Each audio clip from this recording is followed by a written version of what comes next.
सहना भवतु सहनौ भुनक्तु सह वीर्यं करवावहे तेजस्विनावधीतमस्तु मा विद्विषावहे। गुरुर्ब्रह्मा गुरुर्विष्णु गुरुर्देवो महेश्वराः गुरुर्साक्षात् परब्रह्म तस्मै श्री गुरुवे नमः। तस्मै श्री गुरुवे नमः। ओम शांति।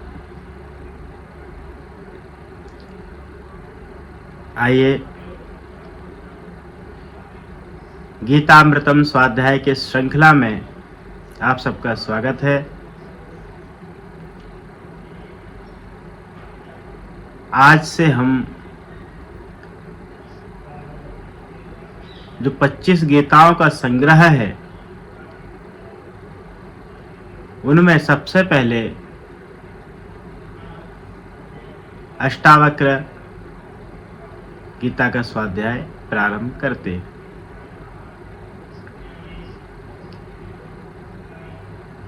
गीता वह उपदेश है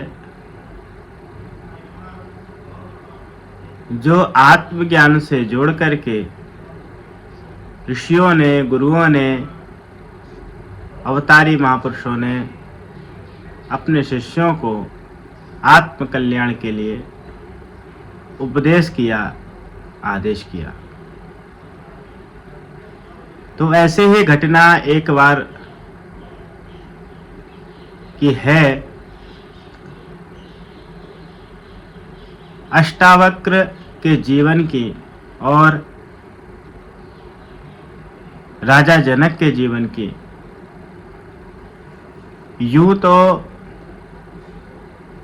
इतिहास में 4 प्रकार के 4 जनकों का वर्णन आता है, लेकिन ये निश्चित है कि जिस जनक की कथा यहाँ पर सुनाते हैं, जिस जनक की कथा आप सुनेंगे वो भी ब्रह्मज्ञानी है, आत्मज्ञानी है। लेकिन यह घटना वहाँ से शुरू होती है जब वो ब्रह्म ज्ञान के लिए बेचैन थे, तड़प रहे थे।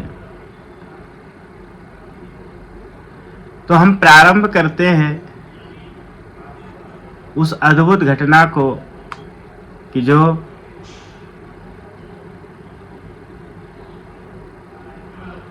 माता सुजाता के गर्भ में महर्षि याज्ञवल्क्य की जो पुत्री है सुजाता, उनके गर्भ से अष्टावक्र का जन्म हुआ। अष्टावक्र के पिता का नाम काहोट और घटना ऐसी आती है, कथाएं कई प्रकार की है अष्टावक्र के जीवन के विषय में, कि जब वो माँ के गर्भ में थे तो उनके पिता वेद मंत्रों का पारायण कर रहे थे और नित्य प्रतिदिन वेद मंत्रों का वो पारायण किया करते थे, क्योंकि ऐसी हमारी संस्कृति है कि गर्भ से ही संस्कार हम दे सकते हैं अपनी संतानों को। एक बार की घटना है, अभी कुछ वर्षों पहले की, कि एक छोटा सा बालक बड़े उच्च और शुद्ध स्वरों में वेद की ऋचाएं बोल रहा था। तो वो अपने दादा के साथ आया, बेंगलोर के रहने वाले थे वो। तो हमारे गुरुजी ने पूछा कि इतनी छोटी उम्र में ये इतनी जल्दी कैसे सीख गया। तो उनके जो दादा, उन्होंने कहा कि जब ये गर्भ में था तब मैं अपना नित्य जो मेरा पाठ है वेद का जो पाठ है मैं रोज करता और इसको सुनाता। जब से गर्भ से बाहर आया तो उसको गोद में लेकर के इसको मैं वेद मंत्रों का पाठ सुनाया करता। तो जब ये बोलना शुरू हुआ तो उसको बोलने का अभ्यास कराया और ये दैवीय कृपा से बहुत जल्दी ही सीख गया। तो इन सबसे प्रमाण यह होता है कि हम अपनी संतानों को गर्भ से ही संस्कार दे सकते हैं और हम जैसा बनाना चाहें वैसा बना सकते हैं। तो वैसे ये घटना जब अष्टावक्र के पिता, जब अष्टावक्र का जन्म भी नहीं हुआ तो अष्टावक्र के पिता वेद मंत्रों का पाठ कर रहे थे, लेकिन कुछ त्रुटि हुई और गर्भ से ही आवाज आती है कि पिताश्री ये आप गलत बोल रहे हैं। तो एक बार, दो बार, क्योंकि कभी कभी विद्या का भी अभिमान होता है और वह विद्या का अभिमान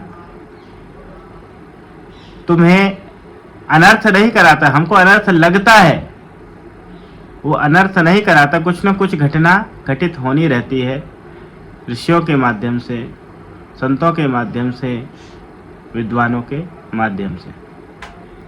इसलिए उनके पिता ने कहा कि तू तो अभी गर्भ से बाहर ही नहीं आ रहा और मुझे ज्ञान देता है और टेढ़ी मेढ़ी बातें करता है। गर्भ के अंदर ही इतना चंचल है तो बाहर आके कितना। तो उन्होंने श्राप दे दिया। श्राप क्या, वचन दे दिया, तो गर्भ से जब बाहर आएगा तो जब चलेगा तो टेढ़ा मेढ़ा ही चलेगा, टेढ़ी मेढ़ी बातें जैसी तेरी हैं। ऐसा कथाओं में भी सुनने में आता है। कई इसमें प्रश्न चिन्ह उठा सकते हैं, क्या उनके पिता को अकल नहीं थी कि गर्भ में पल रहा शिशु उसको श्राप देना। घटना जो भी है, लेकिन बात इतनी समझने की है कि ये घटना हमको क्या समझाती है, ये घटना हमको क्या कहती है। तो जब वो गर्भ से बाहर आए तो उसी समय एक घटना ऐसी हुई कि जनक की सभा में ब्रह्म ज्ञान, जनक के प्रश्नों का उत्तर देने के लिए प्रतियोगिताएं की गई, सभाएं बैठा ली गई। क्योंकि धन का अभाव होता था, जो विद्वान, जो ब्राह्मण होते थे पहले, वो अपनी विद्या का प्रदर्शन करके, अपनी अपने ज्ञान को सुना करके उनको राजाओं के यहाँ से उनको कुछ धन मिलता, जिससे वो अपनी आजीविका चलाते। तो अष्टावक्र के पिता है, उन्होंने भी ऐसा ही सोचा कि मैं जनक की सभा में जाऊं और वहां पर उनके प्रश्नों का उत्तर दे करके मेरी यह जो आर्थिक अभाव है वो मेरा दूर हो जाए। लेकिन शर्त यह थी, बात समझने की है, शर्त यह थी कि जनक के प्रश्नों का जो उत्तर ना दे सका तो उसको मृत्युदंड मिलेगा या आजीवन कारावास मिलेगा। आपको शर्त सुन करके आश्चर्य होगा कि ये कैसी शर्त, कि मतलब किसी का अगर उत्तर हम दे नहीं सके तो उसको मृत्युदंड मिल जाए, उसको कारावास मिल जाए। बात सत्य है कि अगर तुमने विद्या का अध्ययन किया है और उस विद्या को तुम सही उत्तर देने में समर्थ नहीं हो विद्या के माध्यम से, तो इसका मतलब तुम्हारी विद्या पूर्ण नहीं है। अब जैसे कोई डॉक्टर कम अंकों को प्राप्त करके भी डॉक्टर बन जाते हैं आजकल, लेकिन अगर किसी का इलाज करे और वो असफल रहे तो वो भी क्या पूर्ण डॉक्टर है, क्या अधूरा डॉक्टर है। लेकिन हमारे भारतीय संविधान में पहले ही लिखा लिया जाता है नियमों में कि अगर कुछ घटना होती है तो हम उसके जिम्मेवार नहीं है।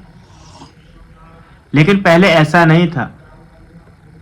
सचिव, वैद्य और गुरु ये भी बड़े सोच समझ करके बना करते थे, क्योंकि अगर एक सचिव है जो न्याय देने वाला है, गलत अगर फैसला दे दे तो एक निर्दोष को भी गलत सजा मिल जाएगी। अगर डॉक्टर अपने किसी मरीज की चिकित्सा अधूरे ज्ञान से करे तो वो मरीज को हानि होगी, जो रोगी है उसको हानि होगी। और कोई शिक्षक अपने बच्चों को ईमानदारी से ना पढ़ाए, विद्यार्थियों को ईमानदारी से ना पढ़ाए तो भी अन्याय है। तो इनके लिए दंड का विधान होना ही चाहिए, लेकिन आज ऐसा प्रायः कर नहीं है। सिस्टम पूरा बदल चुका है, लेकिन जनक के समय में ऐसा था कि जो जनक के प्रश्नों का उत्तर सही सही नहीं दे सकता या शास्त्रार्थ में वो पराजित होता है तो निश्चित है तो उसको मृत्यु दंड मिलेगा। तो जो यहाँ पर अष्टावक्र के पिता है वो भी एक बार जनक की सभा में जाते हैं और वहाँ पर वो परास्त होते हैं, जिसके कारण उनको मृत्युदंड मिला, ऐसी कथा आती है। अब देखिए धीरे धीरे अष्टावक्र की उम्र बड़ी होती है, 11 साल 12 साल, 12वें वर्ष में अपनी माँ से पूछता है। उनकी माता का नाम सुजाता है कि माँ मेरे पिता कहाँ है, मेरे पिता क्या मैं अपने पिता से मिल सकता हूँ?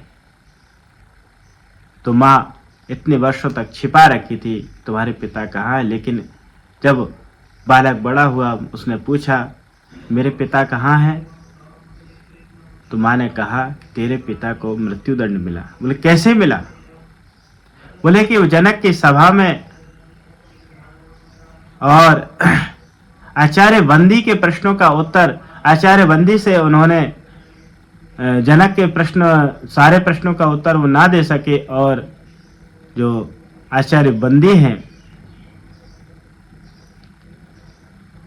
उनकी शर्त थी कि अगर जो शास्त्रार्थ में हारता है तो उसको मृत्युदंड मिलेगा, और तेरे पिता शास्त्रार्थ में विजय नहीं हुए, जिसके कारण उनको मृत्युदंड मिला और वो अब इस दुनिया में नहीं है।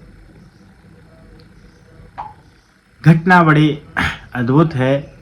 12 साल का बालक जो देखो कि जो गर्भ में ही संस्कार दिए गए, गर्भ में ही वो ब्रह्मज्ञानी है, लेकिन धीरे धीरे बुद्धि का विकास होता है तो और भी उसका ज्ञान परिपक्व होता है, खरे सोने की तरह निखरता है।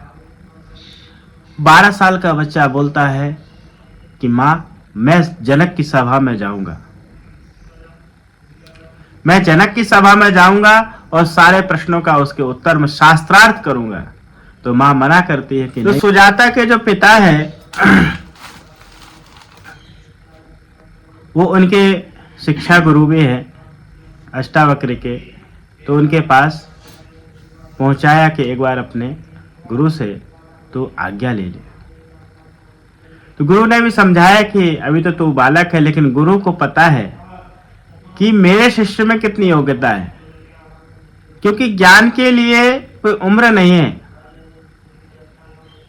ज्ञान के लिए कोई उम्र नहीं है। जैसे कि 8 वर्ष की उम्र में आचार्य शंकर को इतना बोध हो गया और अपने माता से बोलते हैं कि मुझे सन्यास की ओर बढ़ना है, क्योंकि सन्यास ज्ञान का विषय है और उस समय सब धर्म से जुड़े हुए सब धर्म अवलंबी यह जानते हैं कि सन्यास की बात कोई बिना ज्ञान के नहीं कर सकता। तो 12 साल का बालक अपने माँ से भी आज्ञा लिया और श्वेत केतु उसका जो मामा है, कौन? अष्टावक्र का। तो श्वेत केतु को साथ में उनके आचार्य ने कहा कि तुम साथ में, इनके साथ में जाओ। अब घटना देखिए ऐसी आती है कि जब जैसे ही उस नगर में पहुंचे अष्टावक्र, तो जब कोई प्रकाश होना रहता है तो कुछ घटनाएं भी ऐसी घटती हैं कि तुमको आश्चर्य होता है। एक धर्म सम्राट जो धर्म की पिपासा लेकर के विद्वानों की सभाएं करता और उन विद्वानों की सभाओं से वो अपने आत्मज्ञान का रास्ता खोजता, आज के समय में आप देख सकते हो कि कितने लोग हैं कि जो संतों के पास जाते हैं, गुरुओं के पास जाते हैं और यह प्रश्न करें कि मुझे आत्मज्ञान, आत्मा क्या है, इसके लिए वो चर्चाएं करें, इसके लिए गोष्ठियां करें। अब तो ऐसा देखने में नहीं आता। मुझे एक संस्मरण आता है कि एक बार जब मैं मुंबई गया तो माता का नाम मुझे याद नहीं है, एक आचार्य मेरे साथ थे, 2021 की घटना है। तो एक जगह मैंने सत्संग किया, प्रवचन किया और एक माता मेरे साथ जहां मेरे निवास स्थान वहां तक पहुंच गई। बोले कि स्वामी जी, क्योंकि उसकी लगभग 80 साल उम्र थी, 80 वर्ष, बड़ी वृद्ध माता है, अभी भी शरीर में है वो, कभी कभी उनका फोन आता है। तो बोले स्वामी जी हमारे यहाँ घर में चलेंगे आप? मैंने कहा बिल्कुल चलेंगे, लेकिन अभी नहीं, अभी यहाँ पर लोगों का आना जाना है, अब बाद में चलेंगे। तो सुबह सुबह ही वो माता अपनी गाड़ी लेकर के वो मेरे पास पहुंची। स्वामी जी चलना है? मैंने कहा इतनी सुबह से? बोले हाँ हाँ अभी चलना है। 7 बजे सुबह हम 2 संत थे वहां पर, उनके यहाँ गए। आश्चर्य की बात तो नहीं कहूंगा, मुझे बड़ी प्रसन्नता की बात हुई, प्रसन्नता हुई। क्यों? क्योंकि आज के समय में भी कोई सुन करके अपने विषय में कोई ख्याल करे। आज सुबह से लेकर शाम तक तुम ख्याल किसका करते हो? अपने परिवार का, अपने बच्चों का, अपने पति का, अपने पत्नी का, अपने घर की जरूरतों का। क्या तुमको आवश्यकताएं हैं, उनकी पूर्ति कैसे हो सके, यही तुम ख्याल करते हो। लेकिन वो माता ने विधिवत जैसे उसने सुन रखा हो कहीं सत्संग में, एक दिन की इस घटना नहीं होती है, एक दिन का ये विषय नहीं होता है। नित्य सत्संग सुनने वाला ही कोई ऐसे विचार कर सकता है। तो माता ने घर लेके गया, बड़े बकायदा उन्होंने बिठाला विधिवत, और आकर के जल पानी आदि दिया, और आकर के वो हमारे, मैंने कहा मैया नीचे ऊपर बैठो, ऊपर बैठो। बोले नहीं नहीं नहीं, हम यहीं बैठेंगे। मुझे भी अच्छा नहीं लगा, क्योंकि इतनी वृद्ध हैं उम्र में। ठीक है हमारा संत का भेष है, लेकिन एक सामाजिक व्यवहार भी तो है। तो माता ने कहा नहीं हम नीचे बैठेंगे। वो फिर बड़े प्रेम से कहती है कि स्वामी जी एक प्रश्न करूं? मैंने कहा हाँ करो। अच्छा, ये आत्मा सो परमात्मा क्या है? क्या हम आत्मा को जान सकते हैं क्या? क्या आत्मा को देख सकते हैं क्या? मैंने कहा बस, और दूसरा कोई प्रश्न? बोले नहीं नहीं, हमारे अंदर हमारे लिए यही प्रश्न मुझे बार बार मन में आता है कि आत्मा सो परमात्मा क्या है, पूछूं तो। लेकिन आज बड़े दिनों में आप मुझे मिले और मुझे विश्वास है कि आप इसका उत्तर देंगे। मुझे आश्चर्य नहीं हुआ, मुझे इतनी प्रसन्नता हुई। कितने सारे लोगों में, सैकड़ों लोगों में एक कोई है जो अंतिम समय जब वृद्धावस्था की ओर शरीर जा रहा है और कोई ख्याल तो कर रहा है कि आत्मा क्या है, आत्मा को कैसे जान सकते हैं। आत्मा सो परमात्मा जो हम बचपन से सुनते हैं, क्या ये आत्मा ही परमात्मा है? संवाद बड़ा सुंदर हुआ और मुझे आज भी वह संवाद याद है। और वो माता आज भी मुझे फोन करती है, बड़े प्रेम से एक शब्द बोलती है, मैं उसको मैया बोलता हूं, एक शब्द बोलती है, मेरा सन्यासी बेटा। तो कहने की बात यह है कि हमारा प्रश्न क्या है, हमारा चिंतन क्या है, ये जनक की घटना से हमको समझना है। जनक के पास किसी वस्तु का अभाव नहीं है, जनक के पास कुशल नेतृत्व है, जनक के पास ऐश्वर्य है, जनक के पास सब सर्वगुण संपन्न है। लेकिन एक कोई कमी है जो जनक को बार बार कचोटती है कि मैं कौन हूं। वास्तव में साधना क्या, मुक्ति क्या है? जनक ने कई सभाएं ऐसी बिठा ली, कई विद्वानों, और उसके नियमों के कारण कितने विद्वानों का प्राणांत भी हुआ, क्योंकि वो नियम ही ऐसे हैं कि जनक के प्रश्नों का जो उत्तर ना दे सका उसको मृत्युदंड मिलेगा या आजीवन कारावास मिलेगा। तो जैसे ही अष्टावक्र उसकी सभा की ओर पहुंचे तो जनक की सवारी आ रही थी और अष्टावक्र रास्ते में ही थे। तो उनके सैनिकों ने कहा कि तुम हटो यहां से, महाराज की सवारी आ रही है। आहा, देखो कितनी सुंदर बात कही ये धर्म और न्याय की, कि तुम्हारे राजा को इतना पता नहीं कि कोई रोगी, कोई वृद्ध, कोई विकलांग, दिव्यांग अगर कोई है तो उसको हटाना नहीं चाहिए, राजा को स्वयं रास्ता बदल देना चाहिए। ये बात सैनिक भूल गए थे। तो सैनिक को पहले धर्म सैनिक भी जानते थे क्या है, राजा को रास्ता ही बदलना पड़ा। जाओ अपने महाराज से कहो। एक घटना ये, और दूसरी घटना कि जैसे ही द्वार पर पहुंचते हैं तो सैनिक उनको रोकते हैं कि ठहरो,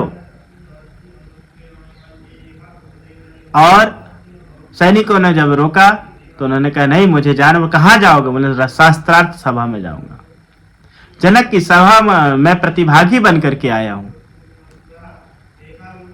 तो सैनिक हंसने लगे, क्योंकि इतना सा बालक और 8 अंगों से तेज जब चले तो ऐसा लगे 8 अंगों से टेढ़ा मेढ़ा, देखने में सुंदर नहीं।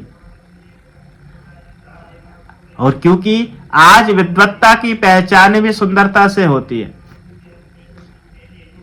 आज देख लो कौन कितने महंगे कपड़े पहना है, कौन कितना बढ़िया, कितना मेकअप लगाया है, कितना रुपया उसके पास है, कितना उसके पास धन है, कितना उसके पास पब्लिसिटी है।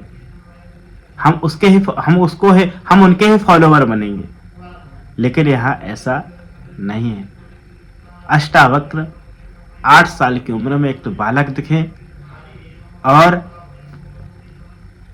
उनके पास ना कोई नौकर चाकर है, ना कोई घोड़ा गाड़ी है, ना उनके पास कोई ऐसा कोई ऐश्वर्य, लेकिन एक धोती पहना हुआ और ऊपर एक अंग वस्त्र डाला हुआ एक बालक द्वार पे जाके कहता है कि मैं जनक की सभा में जाऊंगा। द्वारपालों ने रोका। जब द्वारपालों ने रोका तो जब अंदर से आवाज आई, बोले नहीं मुझे जाने दो। तो उन्होंने द्वारपालों ने कहा कि ठीक है, मैं अंदर जा करके हम सूचना देते हैं। तो जनक को जब सूचना दी गई, जनक ने कहा आने दो। जब वो अष्टावक्र गए तो जैसे ही अष्टावक्र को देखा, वहां जनक की सभा में सब ठाके देके हंसने लगे। अब जोर से हंसने का कारण आप सब जानते हैं क्या हो सकता है। अष्टावक्र की कुरूपता,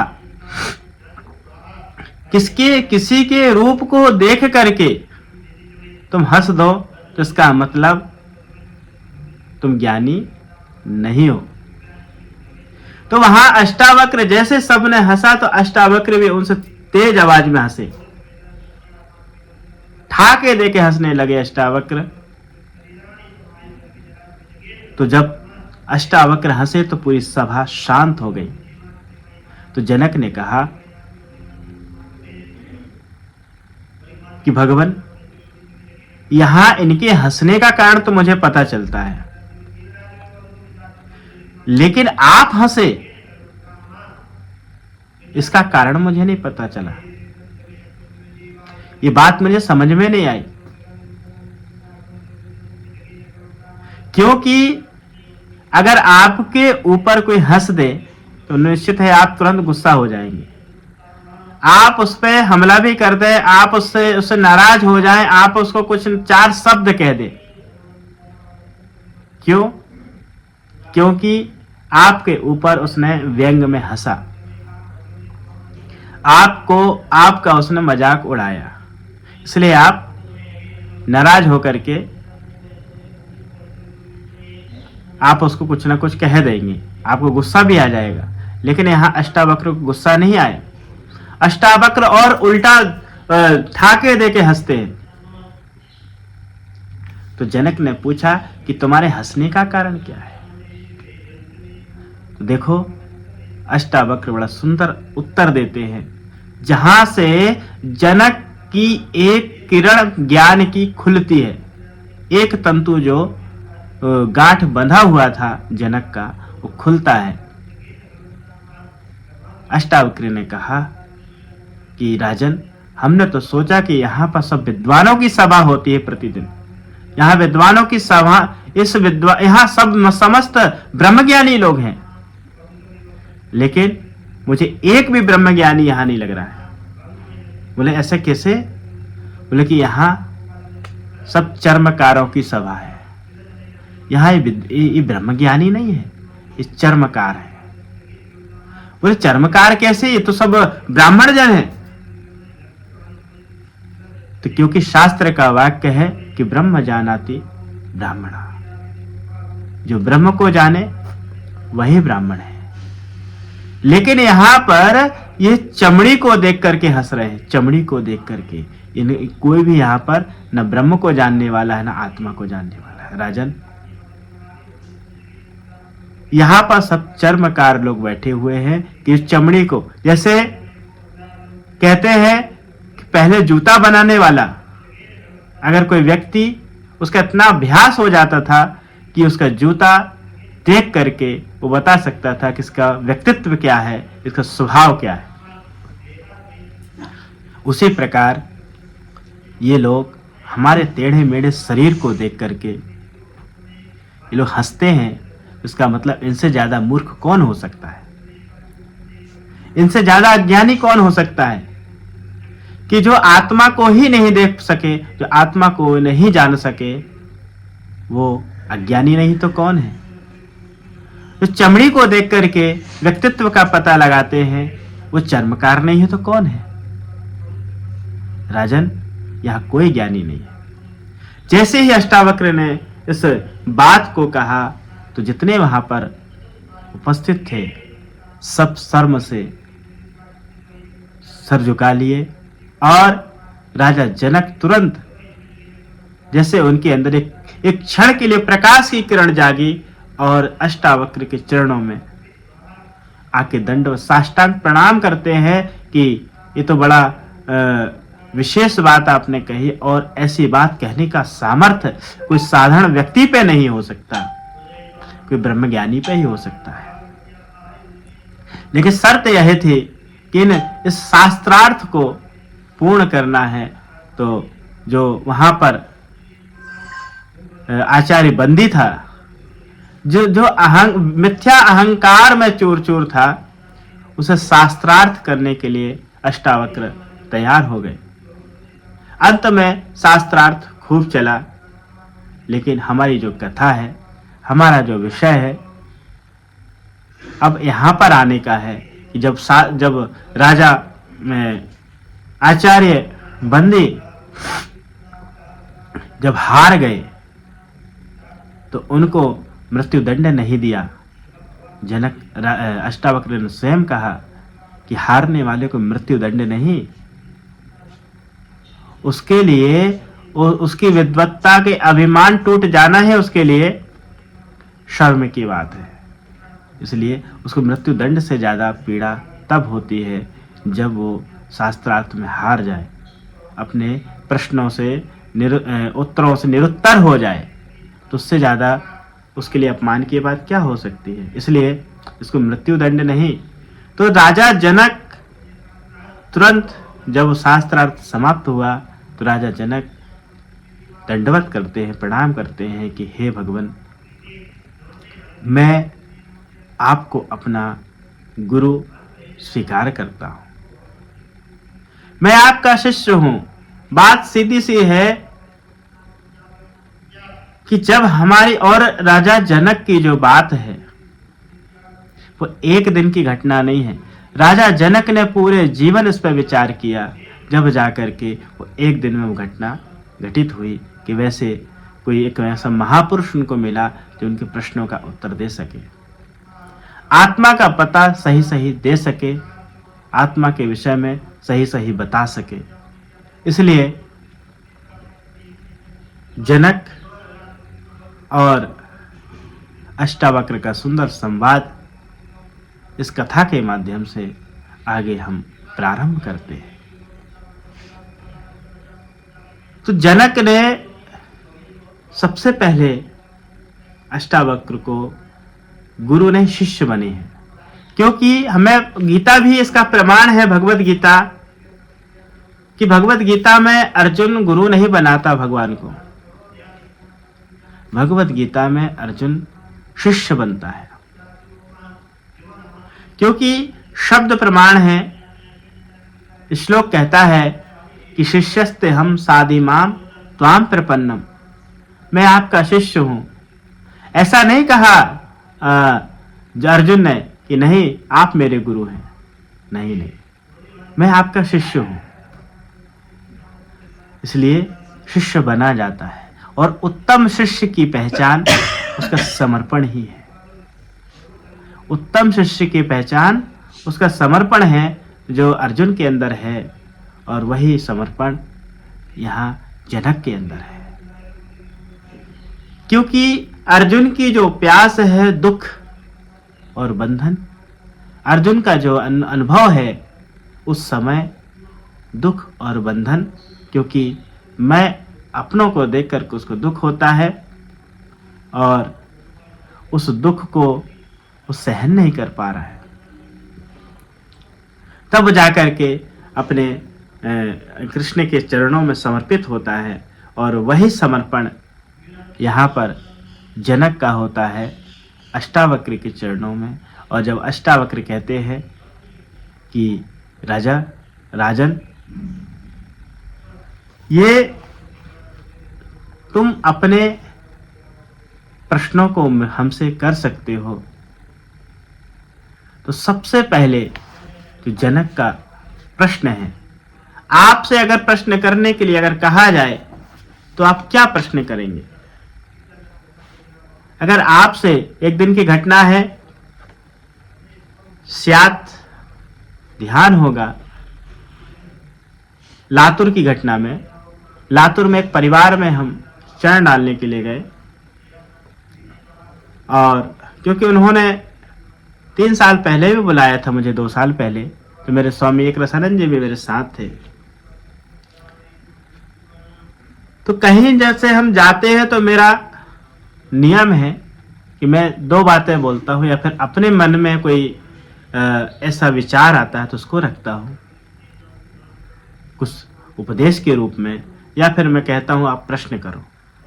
तो उस दिन मेरा कुछ कहने की इच्छा नहीं हुई, मन नहीं किया, तो मैंने कहा आप प्रश्न करो। तो उन्होंने प्रश्न किया, लेकिन आप भी प्रश्न सुन करके बड़े आश्चर्य में होंगे। और आश्चर्य क्यों? क्योंकि ये प्रश्न क्योंकि आप लोगों को पता ही नहीं है कि प्रश्न किया कैसे जाता है। तो मैंने कहा कि जी आप प्रश्न करो, तो उन्होंने प्रश्न किया, लेकिन क्या बोला सबसे पहले कि मेरी तो एक ही इच्छा है कि हमारा बेटा ऐसे से जगह उसका एडमिशन हो जाए, और दूसरा, और जहाँ उसका एडमिशन हो हम वहाँ पर एक घर खरीद लें अपना, और अभी जहाँ पर हम रह रहे हैं तो ऐसे करके हमको कम से कम 25 करोड़ रुपए की लिस्ट पकड़ा दी। हमने कहा और कुछ? मेरे साथ जो और 2 जन गए थे उनको बड़ा गुस्सा आया,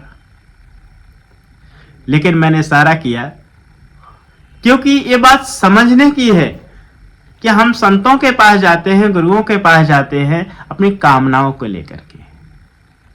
निश्चित एक बात ध्यान रखना, कामनाओं में शांति नहीं है, कामनाओं में शांति नहीं। आज तुम जितने बेचैन हो वो बेचैनी का कारण ही तुम्हारी इच्छाएं हैं। आज तुम जितने तुम्हारे चित्त में हलचल है, उस हलचल का कारण ही तुम्हारी कामनाएं है। क्योंकि एक कामना पूर्ण होती है, दूसरी कामना खड़ी है। भविष्य की चिंता, वर्तमान का ख्याल नहीं और भविष्य का पता नहीं। भविष्य की चिंता, वर्तमान का ख्याल नहीं और अतीत तुम्हारे पास नहीं, और इन तीनों में ही, 2 में ही तुम उलझे पड़े हो कि मेरा भविष्य कैसा होगा, या फिर मेरे साथ ऐसा क्यों हुआ। लेकिन तुम विचार करो, क्या हम इस विचार से हम आगे बढ़ सकते हैं?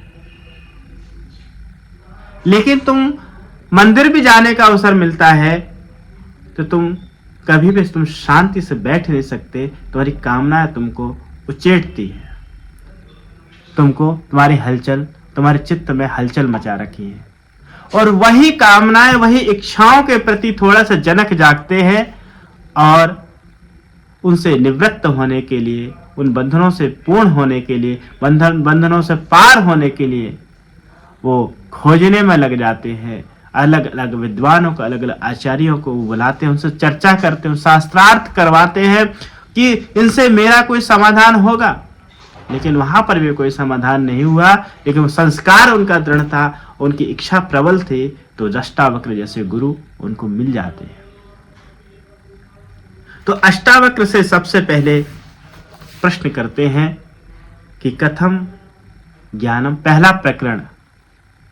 अष्टावक्र कहते हैं कि कथम ज्ञानम अवाप्नोति, कथम मुक्तिर्भविष्यति, कवैराग्यम च कथम प्रोक्तम, एतद्ब्रूहि मम प्रभो। कि कथम ज्ञानम अवाप्नोति, कि ज्ञान कैसे मिलता है, ज्ञान कैसे प्राप्त करते हैं, ज्ञान किसे कहते हैं। तुम तो ज्ञान उसको ही समझते हो कि तुमने संसार जान लिया। एक बात ध्यान रखना, संसार को जानने के लिए कोई प्रयत्न नहीं करना है। संसार को जानने के लिए, विषयों को जानने के लिए प्रयत्न नहीं करना। संस्कार तुमको स्वयं जना देंगे। सारा का सारा जो साधना है, पुरुषार्थ है स्वयं को जानने के लिए। इसलिए समस्त गीता के जो ग्रंथ हैं, जितने भी 25 गीताएं हैं, उन गीताओं को एक शब्द कहा है स्मृति।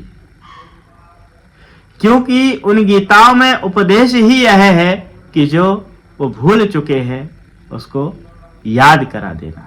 इसलिए यहाँ पर श्लोक हम बोलते हैं, जनक कहते हैं, प्रश्न करते हैं कि हे भगवान, महर्षि अष्टावक्र से राजा जनक को तुम देह नहीं उपदेश करते हैं। और क्या बोलते हैं जनक कि कथम ज्ञानम वाप्नोति, कथम मुक्तिर्भविष्यति, वैराग्यम च कथम प्रोक्तम एतद् ब्रूहि मम प्रभो।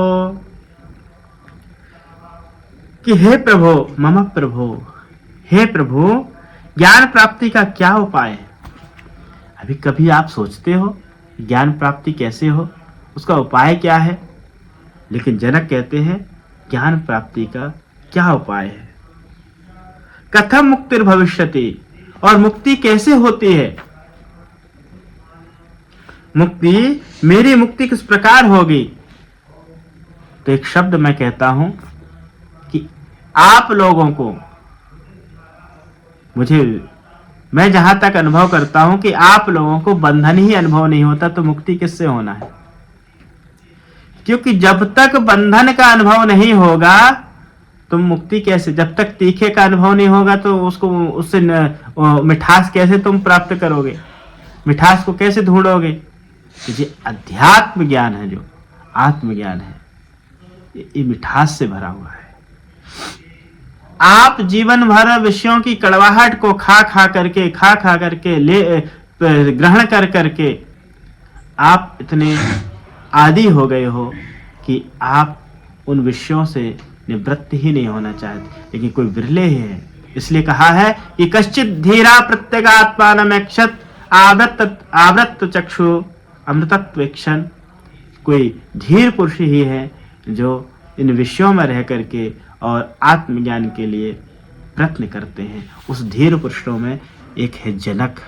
इसलिए कहा है कि मुक्तिर कथम भविष्यति, कथम मुक्तिर भविष्यति, वैराग्यम च कथम प्रोक्तम। आहा, कि वैराग्य कैसे प्राप्त होता है। और आज अगर तुम वैराग्य का उपदेश करो तो आप शायद सभाओं से उठ करके भाग लो कि ये तो केवल घर संसार छोड़ने की बात करते हैं, लेकिन यहाँ पर वैराग्य कैसे होता है इसका चर्चा कौन कर रहा है? इसकी चर्चा यहाँ पर जनक पूछना चाह रहे हैं कि वैराग्य कैसे होता है, और कृपा कर आप मुझे बतलाइए। तो इतनी ही आज यह पहले श्लोक पे प्रारंभ किए, और यह नित्य प्रतिदिन एक कक्षा चलेगी। आप सभी नित्य प्रतिदिन आए, और जो रिकॉर्डिंग है इसके माध्यम से, यूट्यूब के माध्यम से आप सभी इसका लाभ लें, और जो गूगल मीट में भी आ रहे हैं उनसे प्रश्नोत्तरी भी होगी। तो अभी के लिए, आज के लिए यह पहली कक्षा हम यहाँ पूर्ण करते हैं।